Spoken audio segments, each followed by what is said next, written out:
Karakteristik pengujian menurut Kenner, Falk, dan Nguyen terdiri dari beberapa poin di sini. Yang pertama adalah pengujian yang baik adalah yang memiliki kemungkinan yang tinggi untuk menemukan kesalahan. Kemudian pengujian yang baik adalah yang tidak duplikasi.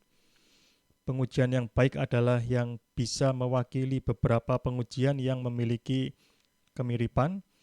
Pengujian yang baik adalah yang tidak terlalu sederhana dan tidak terlalu kompleks ya. Jadi kembali lagi seperti prinsip yang sebelumnya, kita ingin membuat kasus uji sesedikit mungkin, tetapi kita juga ingin menemukan kesalahan yang sebanyak mungkin dari kasus uji tersebut ya.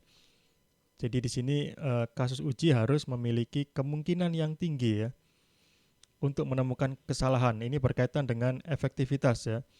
Kemudian kasus uji jumlahnya juga harus sedikit ya, tidak boleh ada duplikasi atau kita harus meminimalkan duplikasi untuk mengurangi jumlah kasus uji. Ini dalam rangka efisiensi ya. Kemudian pengujian yang baik adalah bisa mewakili beberapa pengujian. Ini juga dalam rangka efisiensi untuk menghasilkan jumlah kasus uji yang sedikit ya. Jadi ini adalah beberapa karakteristik yang baik ya untuk melakukan pengujian. Kemudian teknik pengujian yang kita bahas pada perkuliahan ini ada dua, yaitu pengujian kotak putih atau white box testing dan pengujian kotak hitam atau black box testing. White box testing disebut juga dengan pengujian struktur atau structural testing karena kita harus mengetahui struktur internal dari suatu perangkat lunak. Teknik pengujian yang menggunakan struktur kontrol ya, dari prosedur yang terdapat dalam perancangan untuk membuat kasus uji. Jadi kasus uji ini kita buat berdasarkan struktur kontrol. Aspek-aspek pengujian ini memastikan bahwa semua jalur algoritma telah diuji minimal sekali, menguji seluruh keputusan logik ya. Jika ada percabangan, itu ada true atau false, ini harus kita periksa semuanya.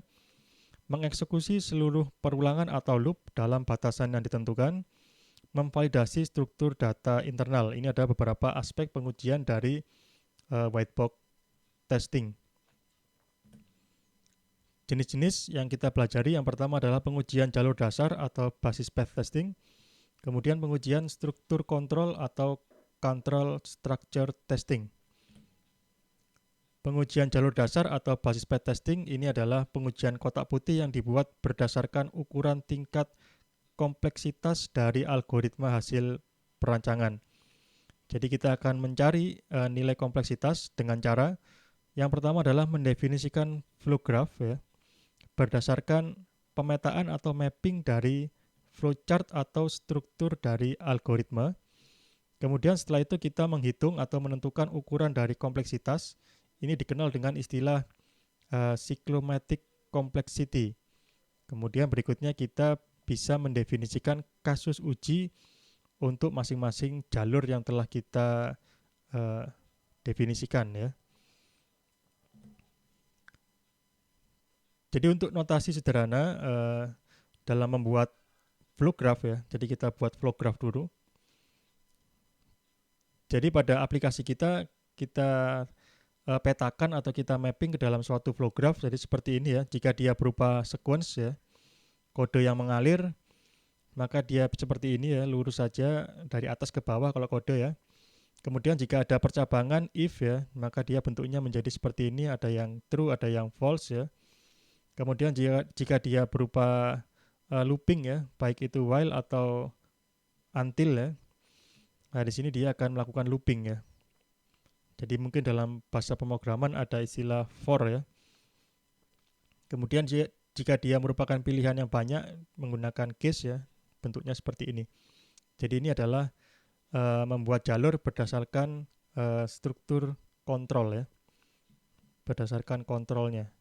Jadi kontrol ini dia bisa berupa case ya, bisa berupa until, bisa berupa while ya, bisa juga berupa if. Jadi ketika dia ada pengambilan keputusan ya.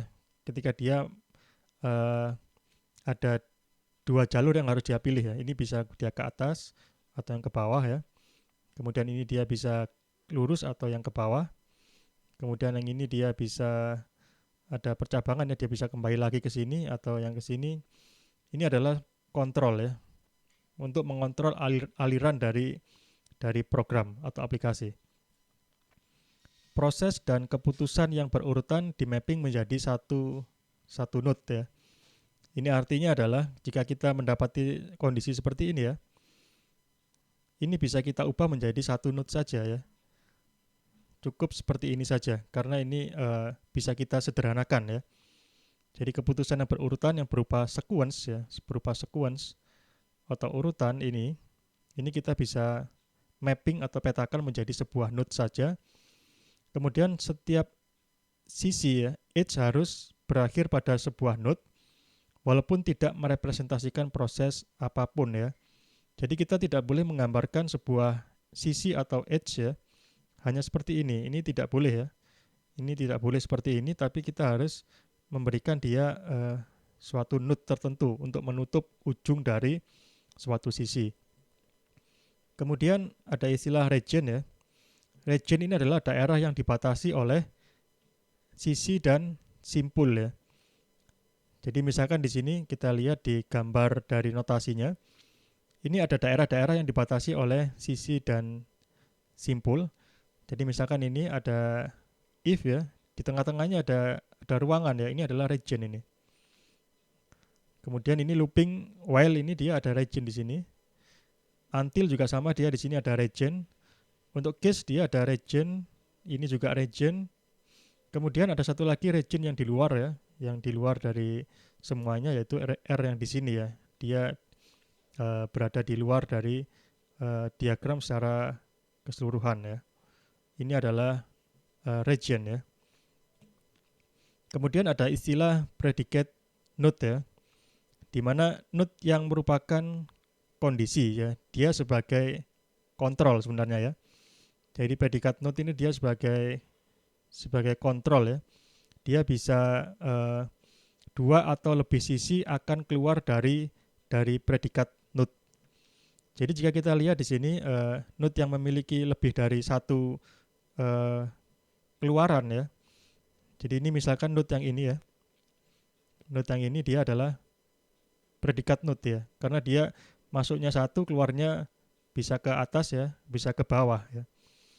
Kemudian ada lagi predikat node ini ya.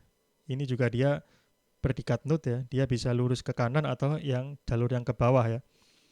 Kemudian ada lagi ini dia juga merupakan predikat node, dia bisa lurus atau bisa kembali lagi. Kemudian ini juga predikat node ya, dia bisa ke berbagai arah ya, ini adalah predikat node.